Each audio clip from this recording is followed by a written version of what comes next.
Hi, and welcome to Smart Talk. This is Jeff Costello-McFeat. In this episode on workforce reduction, we'll be covering some background information in terms of company perspective on the subject, some preparations and actions that you can take immediately to put you in a good position, and finally, discuss some strategies that can be taken with colleagues and senior management in terms of communication that keep things on a professional level and put you in a good state. First, a legal disclaimer. This is an informational video. It's not intended as legal advice.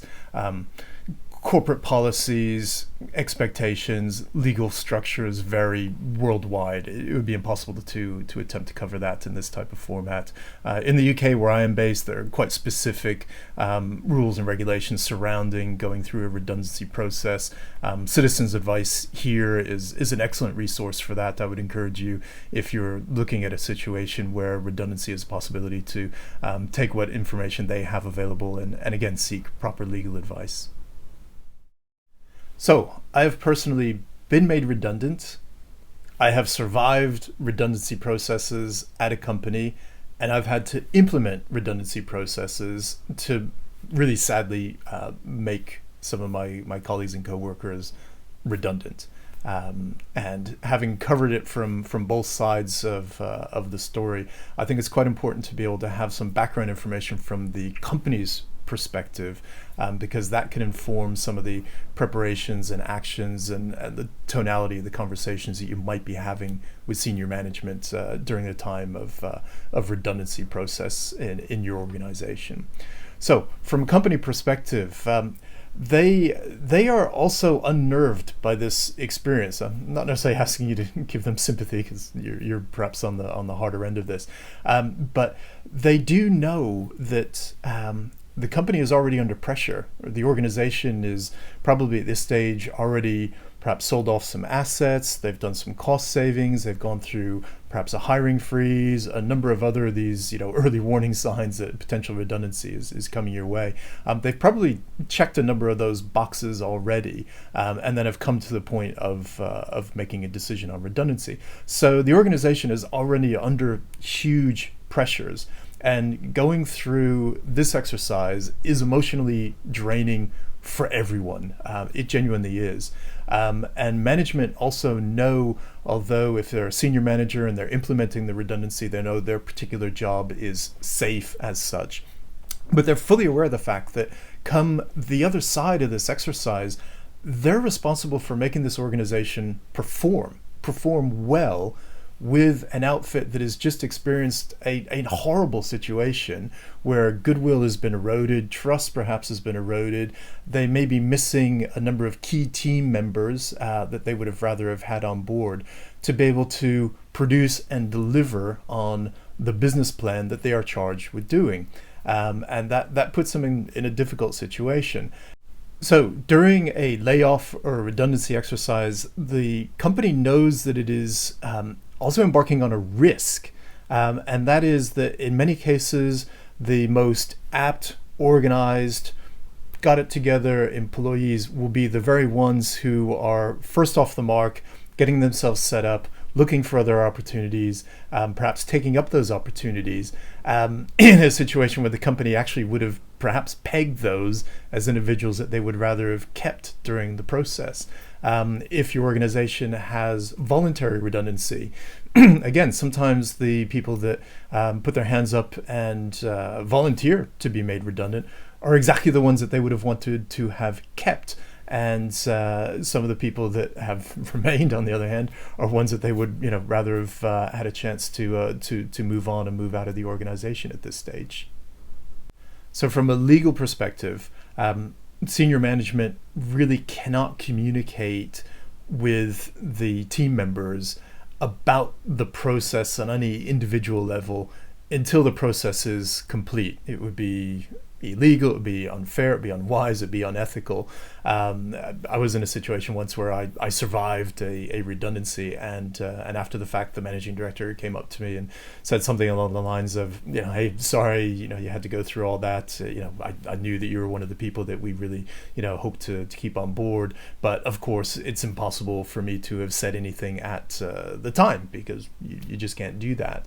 So be aware that there may be things that people in the company might be wanting to say to you that they actually can't. You may find that within an organization, you have senior management, middle management. Middle management is often the one that is most ravaged by redundancies. Certainly anyone who's in a position where they cannot show that they themselves directly produce or achieve a certain goal or an outcome, but are seen more of as a coordinator. Often when it comes time for restructuring, those are the positions that are seen to be the easiest or the first to go. So you may well have a frontline or a middle manager that you're in daily communication with who is completely insecure about their own position, and that obviously doesn't make any things easier. And if you're in communication with senior management, of course, they can discuss day-to-day things to do with the running of the business while this process is going on. They can update people generally on the process, but they really can't have the kind of conversations that people would be desperate to have, and that is to really know what their fate is. The other risk that senior management knows is potentially on the table during these circumstances is that top people may be aware of the fact that even if they do manage to keep their job, it's not actually their job anymore. It's probably going to be their job plus part of another person's job or a second person's job. So, you may have two people doing three people's jobs, one person doing two, this sort of scenario. And they also know that they're not going to be getting a 50% or 100% pay rise at the end of this whole affair to be able to carry on in the organization. They may not get any bump in pay or benefits whatsoever. And for many people, that's actually a less attractive proposition than moving elsewhere if perhaps there's other factors in place and there are good opportunities elsewhere. So again, your boss, your senior management may also be quite concerned about losing you under these circumstances for those reasons. Okay, so assessing the situation, making preparations, and taking actions early on and decisively is going to help you in so many ways. Obviously, it's going to prepare you and hopefully get you on or ahead of the curve as events unfold over the course of a workforce reduction. And secondary, it's going to put you in such a strong position mentally.